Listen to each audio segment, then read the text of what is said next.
O próprio Sérgio Moro, coitado, que na minha visão está perdidinho em relação a essa coisa do marqueteiro, né? O próprio Sérgio postou isso aqui todo orgulhoso, todo orgulhoso. Eles vivem numa bolha tão grande que o cara não tem noção que esse tipo de imagem só fala para esse público da bolha. Só. Quer dizer, com o presidenciável Luiz Felipe Dávila para discutirmos o país, na saída lembrei dos meus tempos de bicicleta. Talvez seja isso que o Moro quer dizer com economia verde, digital e inclusiva, até porque essa bike aí me parece que é digital e custa uma fortuna, né? Alguns levantaram aí, sei lá, 40 mil reais, 50. E aqui do lado deles um segurança, aqui ó, dá para ver um segurança enorme garantindo a proteção deles e muito provavelmente armado, né? Então, de novo, tudo muito calculado, calibrado e falso. E falso. Né? Então, como é que será que recebe uma imagem dessas o seu Zé e a Dona Maria, que pegam 2 ônibus para chegar até o trabalho? Estão lá no Buzum, com risco de assalto, e de repente os caras estão lá querendo sinalizar virtude por causa da bike. São ecologicamente conscientes e por aí vai. Quer dizer, de novo, cara, é uma bolha. É uma bolha, e eu acho sempre essa questão muito importante para trazer para as análises aqui, porque é o grande fenômeno que nós estamos observando. Né? A imprensa, via de regra, a mídia mainstream, ela toda tem essa pegada. Ela toda é feita por gente de elite, progressista, que acha que as pautas mais importantes do mundo são a questão LGBT, a questão do aborto do meio ambiente, e eles vivem desconectados da realidade. Eles não falam a língua do povo. Né? Então, é interessante mostrar esse abismo.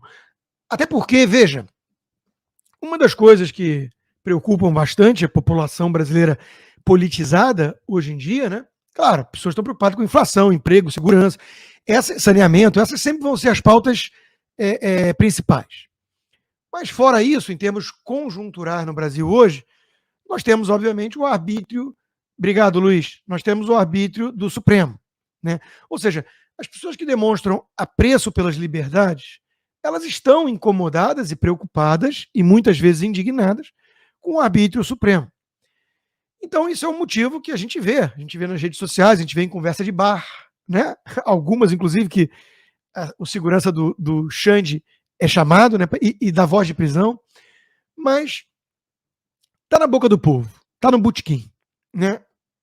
Para o Sérgio Moro, não. Ele não tem nada a dizer sobre isso.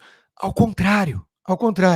Ele pede ao Alexandre de Moraes para analisar a entrevista que o Bolsonaro deu à Gazeta do Povo para o inquérito lá no STF, que julga a questão da ingerência na Polícia Federal e blá, blá, blá.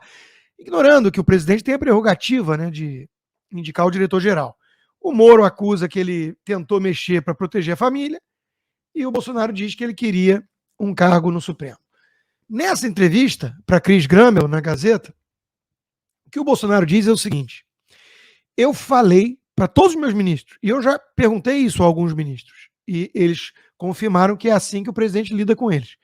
Autonomia para a pasta, vou cobrar resultado, se tiver problema, desvio, alguma coisa assim, eu vou pedir que seja investigado e quero punição. Mas no caso do Moro e do Ministério da Segurança e da Justiça, ele falou assim: eu estou percebendo que a minha família está sendo alvo de perseguição. O que quer dizer isso? É a pescaria, é o fishing expedition, a expressão que define isso aqui nos Estados Unidos, né? E no Brasil também.